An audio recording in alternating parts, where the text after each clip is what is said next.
Neste documentário, vamos explorar um aspecto surpreendente e pouco conhecido da vida cotidiana na Europa medieval: a arte, a ciência e o trabalho árduo de lavar roupas em uma época sem máquinas, sem encanamento e sem os produtos químicos modernos que hoje consideramos banais. Antes de continuar com o vídeo, lembre-se de se inscrever no canal para mais narrativas documentais como esta. Imagine uma manhã qualquer em uma cidade europeia do século XIV. O sol ainda mal despontou sobre os telhados de palha e telha, e já se ouve o ruído da água sendo despejada em grandes tinas de madeira. Nas margens de um rio, mulheres carregam cestos pesados sobre as costas, e o som ritmado de pás de madeira batendo contra o tecido molhado ecoa pelo vale. Não se trata de um ritual estranho, nem de uma cena de punição. Trata-se simplesmente de um dia de lavanderia. Um dia que exigia força física, conhecimento químico rudimentar, horas de trabalho ininterrupto e uma dose considerável de coragem. Para nós, habitantes do século XXI, a lavanderia é uma tarefa doméstica que mal exige atenção. Colocamos as roupas na máquina, adicionamos sabão, apertamos um botão e voltamos 45 minutos depois para retirá-las. O processo é tão automatizado que frequentemente o adiamos por pura preguiça, acumulando pilhas de roupas sujas nos cantos dos quartos sem qualquer senso de urgência. Mas houve um tempo em que lavar roupas não era apenas uma tarefa.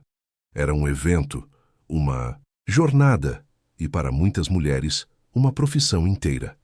E talvez, ao compreendermos o que significava manter as roupas limpas há 700 anos, possamos olhar para nossas máquinas de lavar com um renovado senso de gratidão.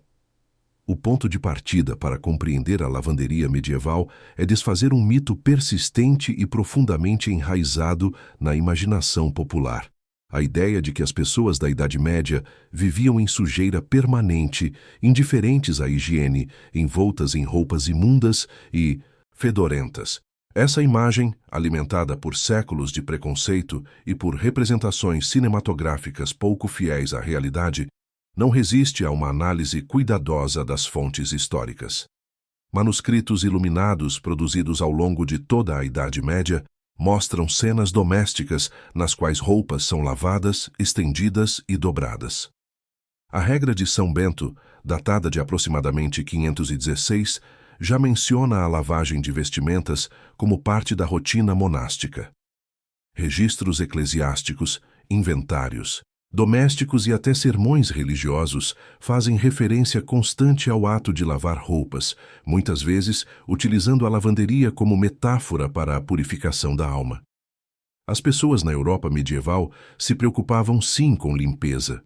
Elas desejavam estar tão asseadas quanto seus recursos e tecnologias permitiam. O fato de não possuírem máquinas de lavar, encanamento interno ou sabões industrializados não significava que vivessem alheias à sujeira. Significava apenas que o processo de limpeza era infinitamente mais trabalhoso, mais demorado e mais fisicamente exigente do que qualquer coisa que possamos imaginar hoje. E é esse processo que merece ser examinado de perto. Para entender como as roupas eram lavadas, é necessário primeiro entender de que eram feitas. A composição das fibras têxteis determinava, mais do que qualquer outro fator, como uma peça de roupa poderia ser limpa. O mundo têxtil medieval era radicalmente diferente do nosso. Fibras sintéticas como poliéster e nylon simplesmente não existiam. O algodão, que hoje compõe a esmagadora maioria das roupas que vestimos, não era comum na Europa até os séculos XVIII e XIX. Ele podia ser obtido por meio do comércio com o sudoeste da Ásia e o norte da África, mas era considerado um bem de luxo, acessível apenas aos mais abastados. A seda, transportada ao longo das célebres rotas comerciais que conectavam a Ásia à Europa, era amplamente apreciada por quem podia arcar com seu custo elevado, mas permanecia fora do alcance da maioria da população. Restavam, portanto, duas fibras que dominavam o guarda-roupa do europeu comum: o linho e a lã. A lã era onipresente. Robusta, quente e relativamente acessível, ela vestia camponeses e nobres, embora em qualidades muito diferentes. Porém, a lã possui uma característica que qualquer pessoa que já tentou lavar um suéter de lã na máquina conhece bem. Ela encolhe. Quando exposta a água quente e sabão, as fibras de lã se contraem e se entrelaçam em um processo chamado feltragem, tornando a peça rígida, deformada e, na prática, inutilizável. As pessoas da Idade Média conheciam perfeitamente esse fenômeno. Embora não possuíssem máquinas de lavar, sabiam que a lã não tolerava lavagens agressivas com água quente e substâncias alcalinas.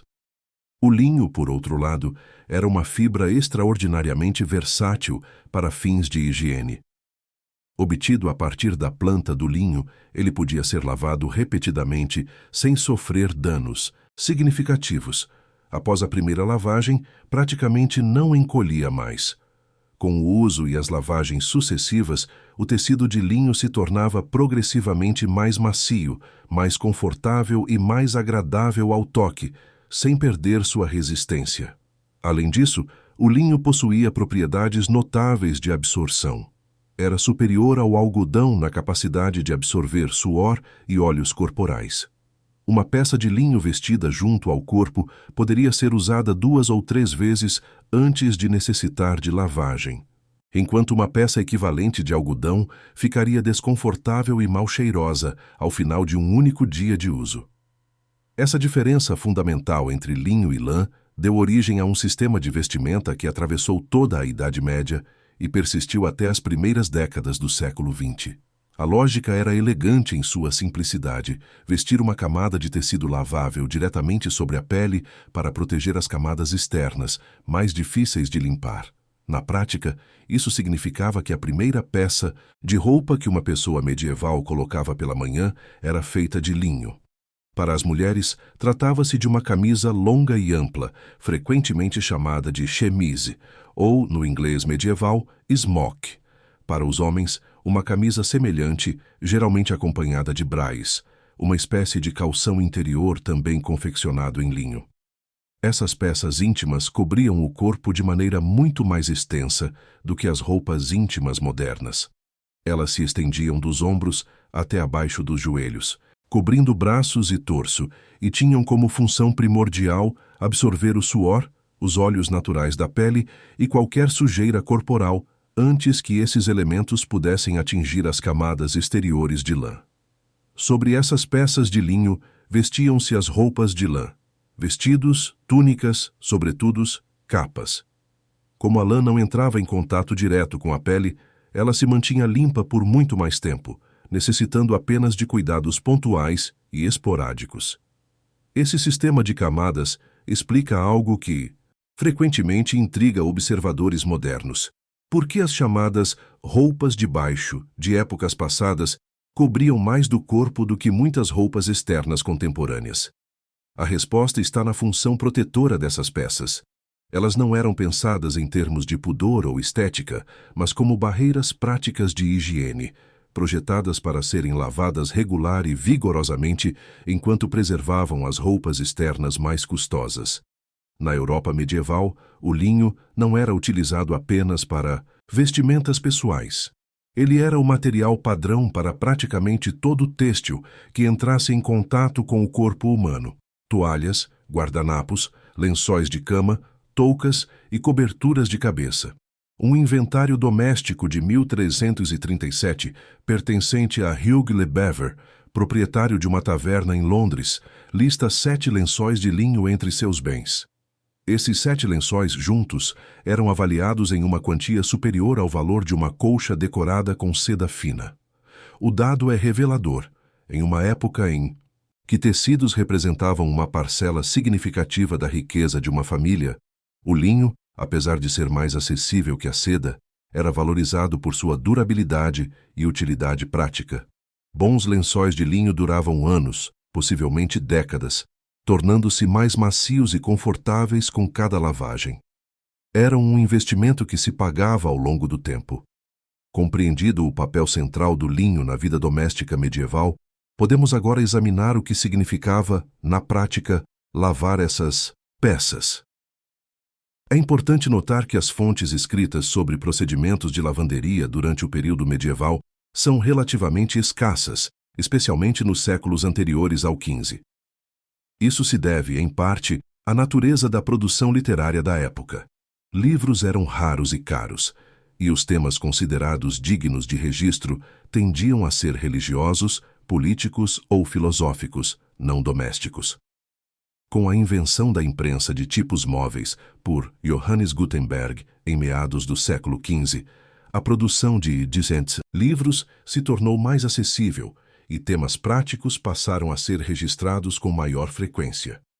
Muitas das instruções escritas sobre lavanderia datam do final da Idade Média ou do início do período moderno, mas pesquisadores como Dreyer-Lide demonstraram que esses métodos descritos nos séculos XV e XVI eram baseados em técnicas que vinham sendo praticadas há séculos. Curiosamente, algumas das descrições medievais mais vívidas do ato de lavar roupas não provêm de manuais domésticos, mas de textos religiosos. Pregadores e escritores eclesiásticos utilizavam a lavanderia como metáfora poderosa para o arrependimento e a purificação espiritual. A personificação da penitência, em alguns textos, aparece oferecendo ou ameaçando lavar a alma do pecador, como se essa alma fosse um lençol sujo que precisava ser esfregado, batido e alvejado. A escolha da metáfora não era casual. Lavar roupas, na Idade Média, era um processo que envolvia uma dose considerável de violência física contra o tecido. Na rotina doméstica medieval, a lavanderia se dividia em pelo menos 3 categorias distintas de cuidado. A primeira era a limpeza pontual de peças de lã e seda, que envolvia técnicas de remoção localizada de manchas sem submergir a peça inteira em água. A segunda era a lavagem regular de pequenas quantidades de roupas de linho, como peças íntimas, que poderia ser feita com relativa frequência no ambiente doméstico. A terceira, e mais impressionante, era a chamada grande lavagem, um processo extenso e trabalhoso de limpeza profunda de todos os têxteis de linho de uma residência, realizado a cada várias semanas e que podia consumir um dia inteiro ou até mais. Comecemos pela lavagem regular de pequenas quantidades, o equivalente medieval de colocar as roupas de baixo na máquina. Mesmo para essa tarefa aparentemente simples, o esforço necessário era considerável. A Europa medieval não dispunha de encanamento interno, com exceção de alguns palácios, reais e grandes construções eclesiásticas. Para a esmagadora maioria da população, a água precisava ser buscada em um poço, fonte ou córrego e transportada manualmente até o local de lavagem. Se a lavagem era feita em casa, utilizava-se uma grande tina de madeira ou um pote de metal como recipiente. A água precisava ser aquecida sobre o fogo, o que exigia a coleta de lenha, a construção e a manutenção de uma fogueira. Quanto aos produtos de limpeza, havia diversas opções disponíveis, cada uma com suas vantagens e desvantagens. A mais acessível era a lixívia, uma solução alcalina obtida filtrando água através de cinzas de madeira. Esse processo era simples e podia ser realizado por qualquer pessoa com acesso a uma lareira e um recipiente. A lixívia resultante era eficaz na dissolução de gorduras e sujeira, embora pudesse ser agressiva para as mãos de quem a manipulava sem proteção.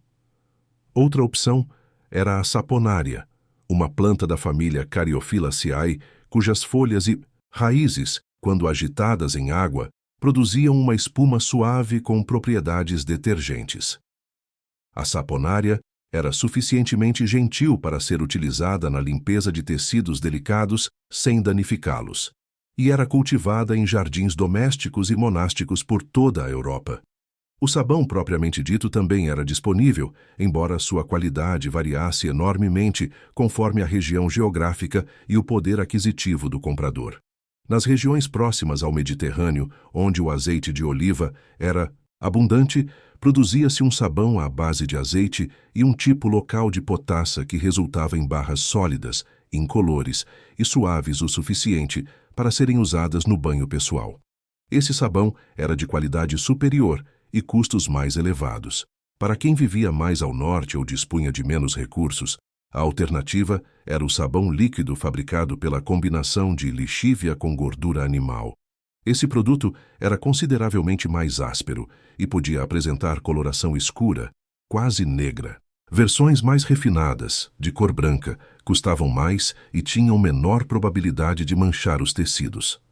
As formulações mais agressivas podiam causar queimaduras químicas nas mãos de lavadeiras profissionais que as manipulavam diariamente.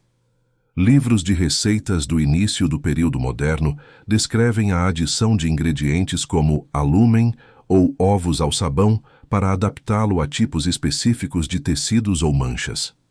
Além do uso de agentes químicos, a lavagem medieval também empregava métodos mecânicos para remover a sujeira. As roupas podiam ser esfregadas contra superfícies ásperas, semelhantes às tábuas de lavar mais tardias, pisoteadas com os pés dentro de tinas de água ou batidas vigorosamente com pás de madeira.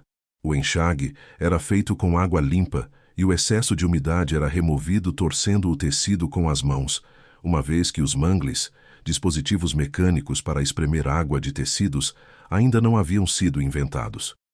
Depois disso, as roupas eram estendidas ao ar, livre para secar, penduras em cordas ou espalhadas sobre arbustos e cercas, ou, quando o tempo não colaborava, dispostas diante da lareira dentro de casa.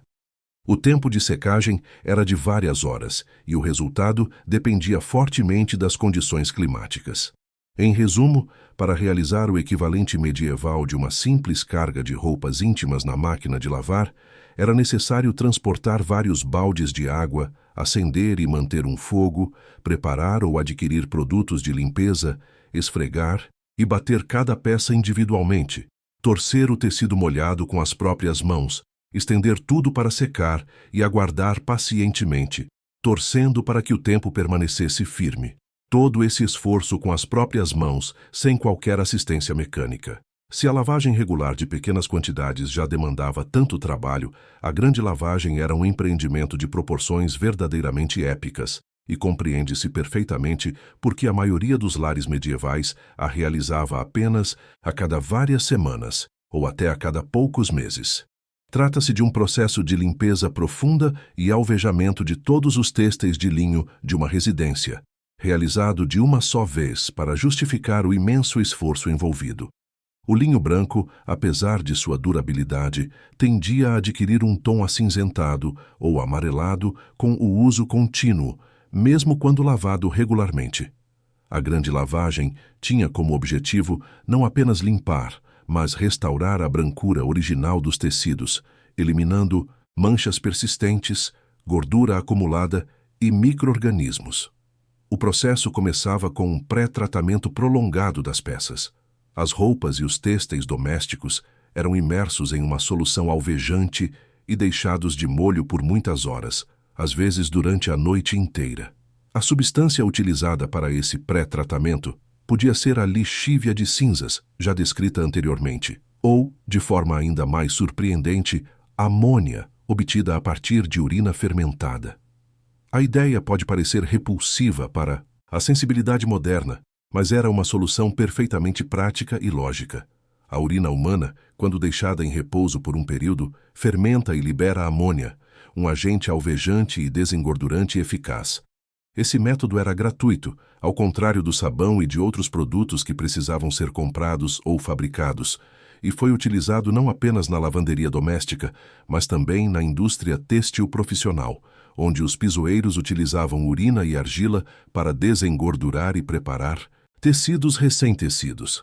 A amônia e a lixívia, combinadas com o calor da água, eram capazes de alvejar a manchas e a amarelamento acumulado, dissolver gordura e sujeira incrustada e eliminar micro-organismos. As pessoas medievais talvez não compreendessem a ciência por trás desses processos da maneira como a entendemos hoje, mas não era necessário compreender o mecanismo para reconhecer a eficácia do resultado. Elas sabiam, por experiência acumulada ao longo de gerações, que determinados procedimentos funcionavam, e isso era suficiente.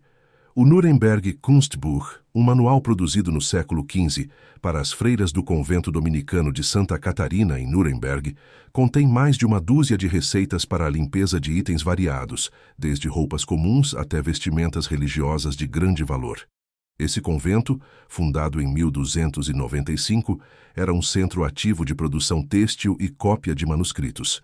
Para a lavagem de vestidos internos, as instruções orientavam que se tomassem 3 medidas de cinzas, colocadas em um grande recipiente aberto, sobre o qual se despejava primeiro água fervente e depois água fria até encher o vaso.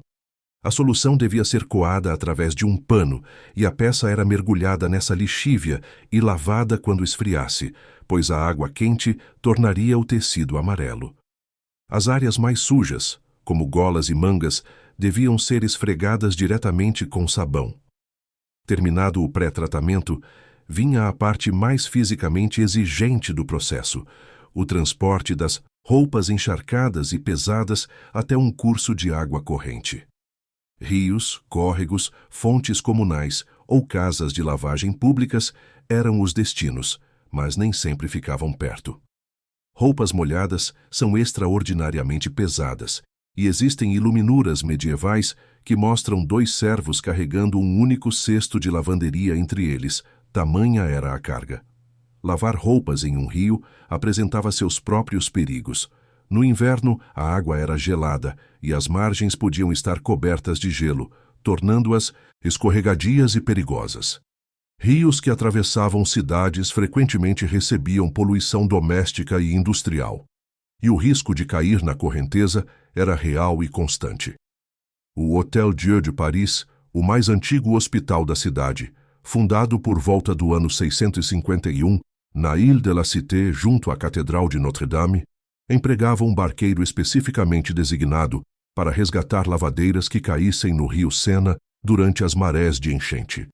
Mas mesmo os espaços cobertos de lavagem não eram seguros. Um registro datado de 1276 documenta a morte de uma lavadeira chamada Emma, que faleceu após cair em um tanque de chumbo cheio de água fervente. A tragédia de Emma não era um caso isolado, mas um reflexo dos riscos inerentes a uma profissão que combinava substâncias químicas agressivas, água em altas temperaturas e esforço físico extremo. Uma vez que as roupas eram transportadas até o rio ou córrego, o processo de lavagem propriamente dito começava. As peças pré-tratadas eram colocadas sobre pedras ou blocos de madeira na margem da água e literalmente surradas com grandes pás de madeira. Esse ato de bater as roupas contra superfícies duras tinha o mesmo propósito do ciclo de agitação das máquinas de lavar modernas. A ação mecânica ajudava a desprender as partículas de sujeira das fibras do tecido, permitindo que a água corrente as carregasse embora. As lavadeiras golpeavam os tecidos repetidamente, com vigor e precisão, em um trabalho ritmado que exigia força nos braços, resistência nas costas e uma técnica desenvolvida pela prática. Terminada a batida, as roupas eram enxaguadas na água corrente e torcidas para remover o excesso de umidade. Sem mangles ou centrífugas, a torção era feita inteiramente com as mãos, ou, em alguns casos, enrolando os tecidos em torno de um poste vertical chamado poste de torção. A série documental Tales from the Green Valley, que reconstrói a vida em uma fazenda do início do período moderno, demonstra essa técnica. Os participantes torcem a roupa em volta de um poste para espremer a água, um método que registros históricos indicam ter sido utilizado em locais como Moorfields, uma área nos arredores de Londres onde mapas dos séculos XVI mostram atividades de lavanderia sendo realizadas. A etapa final da grande lavagem era a secagem, e essa fase podia ser, paradoxalmente, uma das mais problemáticas de todo o processo. As roupas limpas e torcidas eram levadas de volta e espalhadas ao ar livre, idealmente sob luz solar direta. A exposição ao sol não apenas secava os tecidos, mas proporcionava uma rodada adicional de alvejamento natural, pois a radiação ultravioleta descoloria manchas residuais e eliminava micro-organismos. A própria grama sobre a qual os tecidos eram estendidos contribuía para o processo, uma vez que o oxigênio liberado pelas plantas atuava como agente alvejante suave. Comunidades medievais frequentemente mantinham áreas comuns para a secagem de roupas, conhecidas como campos de alvejamento. As roupas também podiam ser espalhadas sobre arbustos de lavanda para absorver o aroma da planta, e é provável que a própria palavra lavanda derive do francês antigo lavandre, por sua vez oriundo do latim lavare, significando lavar. No entanto, a secagem ao ar livre dependia inteiramente da colaboração do clima. Se o tempo mudasse e a chuva chegasse antes que as roupas estivessem completamente secas, o resultado era desastroso. Peças, guardadas ainda úmidas, desenvolveriam mofo, tornando-se inutilizáveis e potencialmente danificando outros itens armazenados junto a elas. Para a dona de casa ou a lavadeira medieval, a previsão do tempo era uma habilidade vital, embora imprecisa. O livro medieval conhecido como Evangelhos da Roca menciona a prática de rezar a São Clare por bom tempo ou de observar o comportamento dos gatos como sinal de chuva iminente. Grandes instituições como o Hotel Dieu de Paris, que segundo registros lavava mais de 500 lençóis por semana, podiam dispor de espaços cobertos para pendurar roupas no inverno. Mas o Hotel Dieu era enorme, com 15 trabalhadoras em tempo integral. A dona de casa comum não tinha esse luxo e dependia inteiramente da sorte meteorológica. O roubo de roupas durante a secagem era outro problema recorrente. Tecidos representavam um valor econômico significativo na Idade Média, e peças estendidas ao ar livre, em campos abertos, eram alvos tentadores para ladrões oportunistas. As lavadeiras profissionais, que seriam responsabilizadas caso qualquer item de seus clientes desaparecesse, protegiam as roupas sob seus cuidados com ferocidade. Uma escultura em pedra no teto da Catedral de Norwich, na Inglaterra, retrata uma lavadeira afugentando um ladrão, uma imagem que não deve ser subestimada. Mulheres que passavam seus dias batendo roupas com pás de madeira, carregando cestos pesados e torcendo tecidos encharcados, eram fisicamente formidáveis, e a perspectiva de enfrentar uma lavadeira medieval armada com sua pá de lavar provavelmente dissuadia muitos potenciais gatunos. Todo esse processo hercúleo explica por que muitas famílias, se dispunham de algum recurso financeiro, preferiam contratar uma profissional para realizar a lavanderia. E aqui entramos em um aspecto fascinante e complexo da história social medieval: a profissão de lavadeira e tudo o que ela representava em termos de gênero, classe, social e estigma. Devido às rígidas normas de gênero que permeavam a sociedade europeia medieval, a lavanderia era classificada inequivocamente como trabalho de mulher. Essa classificação era ao mesmo tempo limitante e, paradoxalmente, libertadora. Limitante porque confinava as mulheres a uma atividade fisicamente extenuante e socialmente desvalorizada. Libertadora porque a lavanderia era uma das poucas ocupações pelas quais uma mulher medieval podia ganhar seu próprio sustento, independentemente de seu estado civil. Mulheres solteiras, viúvas, casadas, que necessitavam de renda extra, todas podiam trabalhar como lavadeiras. Havia raras exceções à regra da exclusividade feminina. Algumas ordens monásticas masculinas atribuíam a lavanderia aos próprios monges, seja por temor de que a presença de mulheres representasse tentação, seja porque mulheres não eram consideradas suficientemente sagradas para manusear vestimentas litúrgicas. Porém, na esmagadora maioria dos casos, quem lavava roupas eram mulheres. As condições de emprego das lavadeiras variavam enormemente. Aquelas que serviam em casas reais ou aristocráticas podiam desfrutar de uma posição relativamente privilegiada. Uma lavadeira da corte real inglesa podia receber o salário de 1 shilling por semana, além de alojamento, alimentação, vestuário e, em alguns casos, até mesmo um plano de aposentadoria. Matilda de Hauskei, lavadeira real, documentada em registros de 1317, recebeu alojamento e sustento na abadia de Westminster quando ficou velha demais para continuar trabalhando.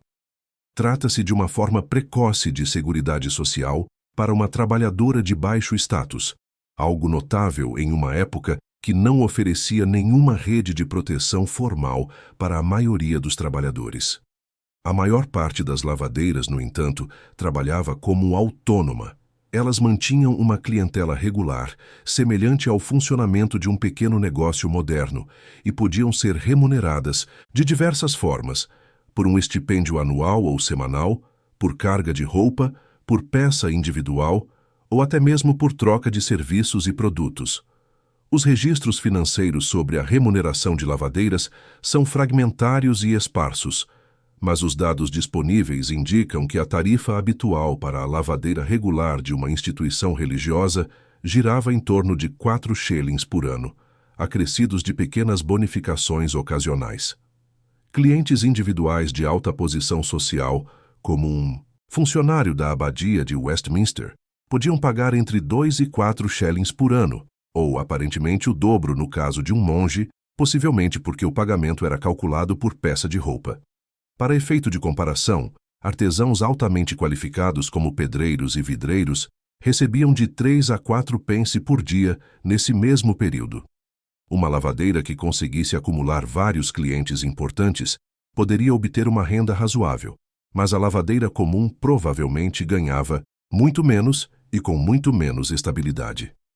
De modo revelador, os salários das lavadeiras não acompanharam os aumentos salariais generalizados que ocorreram em quase todos os outros setores da economia após a peste negra, a pandemia que, a partir de 1347, eliminou entre 1/3 e metade da população europeia.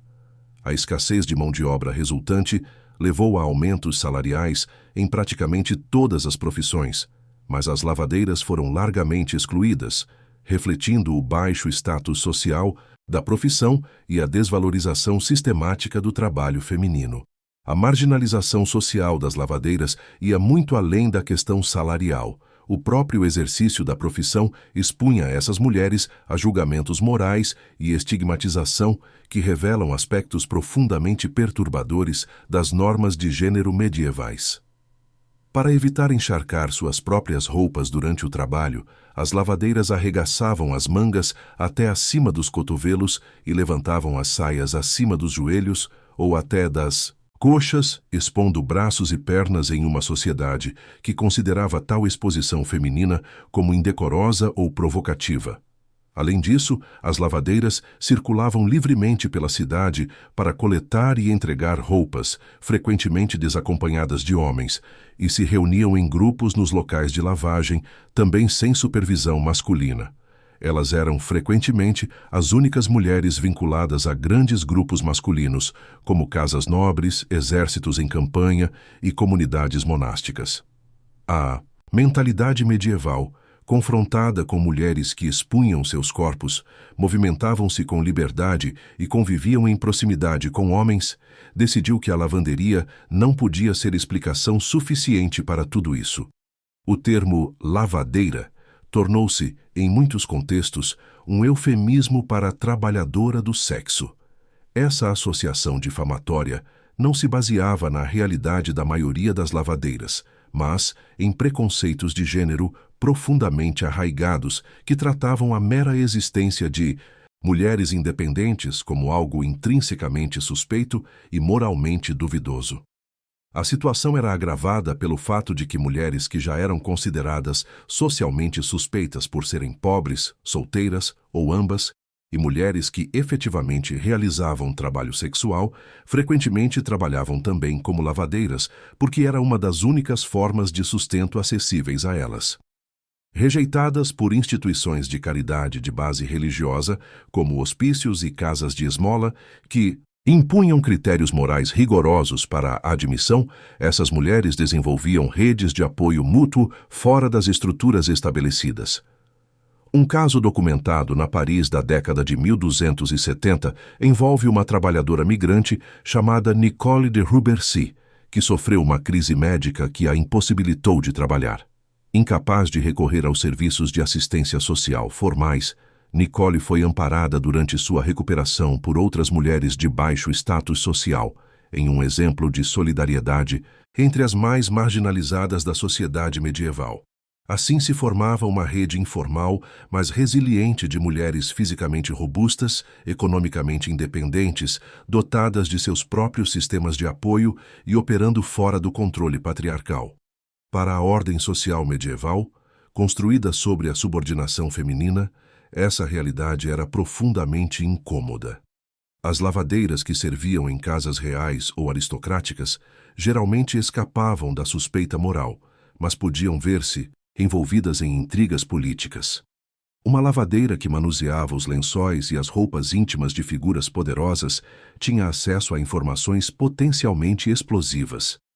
Se sua senhora recebera visitantes noturnos, se estava menstruando normalmente ou se não menstruava há vários meses, informação que no caso de rainhas e princesas poderia ter implicações dinásticas.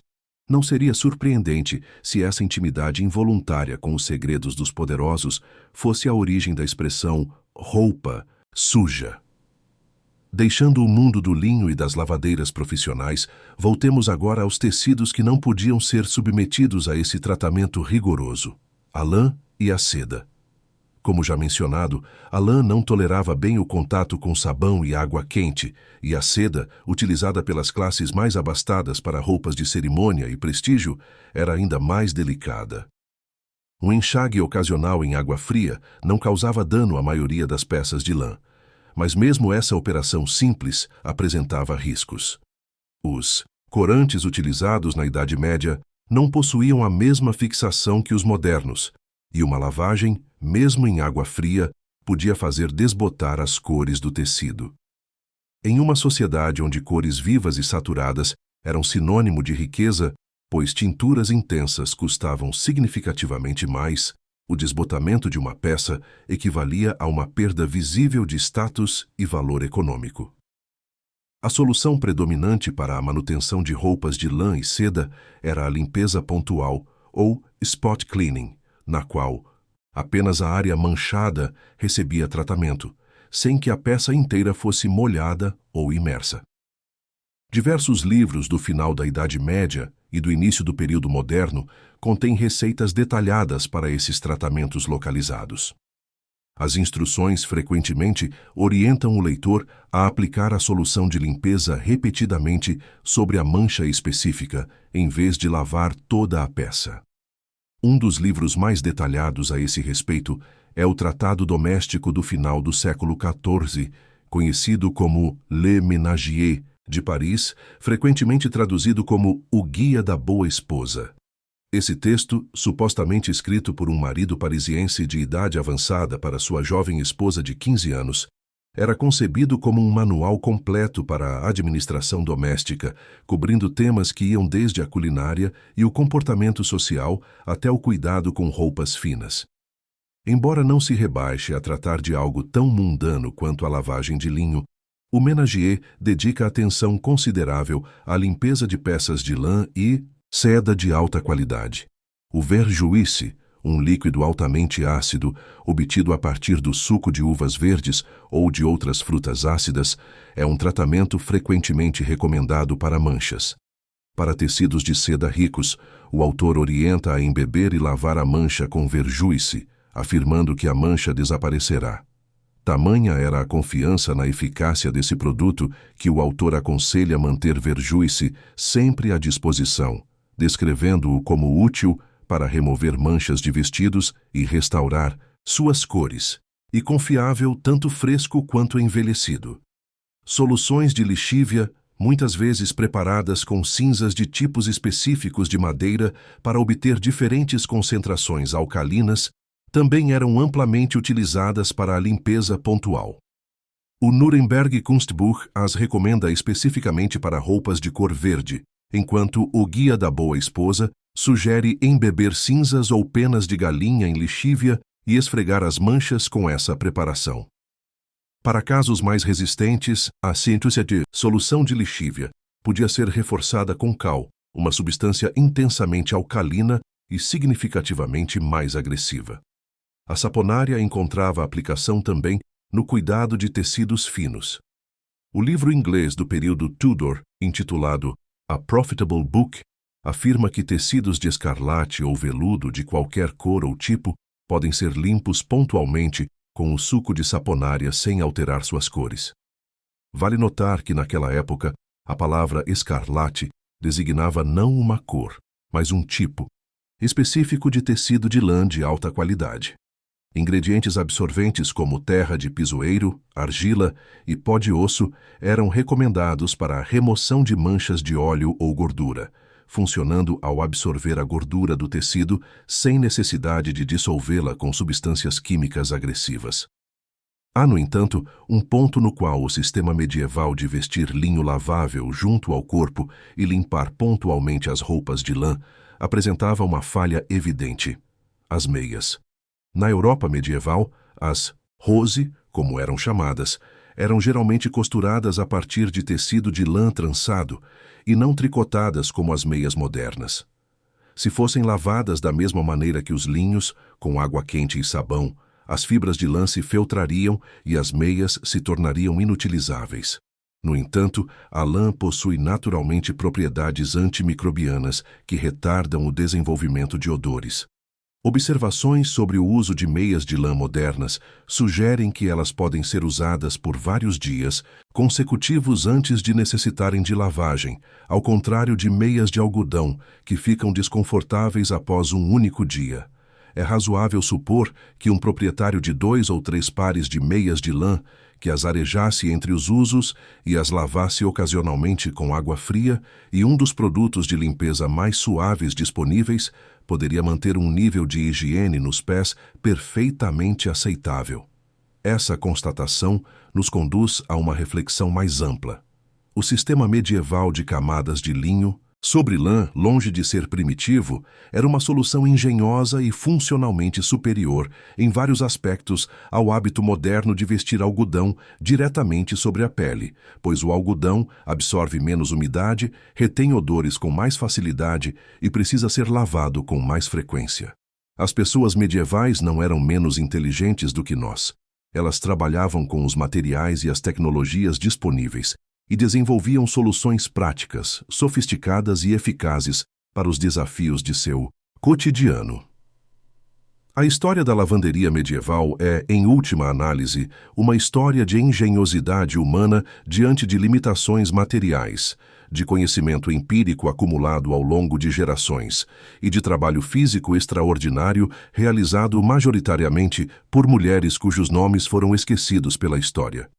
É também uma história que nos confronta com a realidade de que tarefas que consideramos triviais eram, não muito tempo atrás, empreendimentos que consumiam dias inteiros, envolviam riscos reais à saúde e dependiam de habilidades técnicas e resistência física que dificilmente associamos à simples palavra lavanderia. Ao observar todo esse panorama, uma coisa se torna clara. A lavanderia medieval era possivelmente tão difícil quanto a imaginação popular sugere. Em muitos outros aspectos da vida medieval, os mitos exageram os horrores e obscurecem as sofisticações.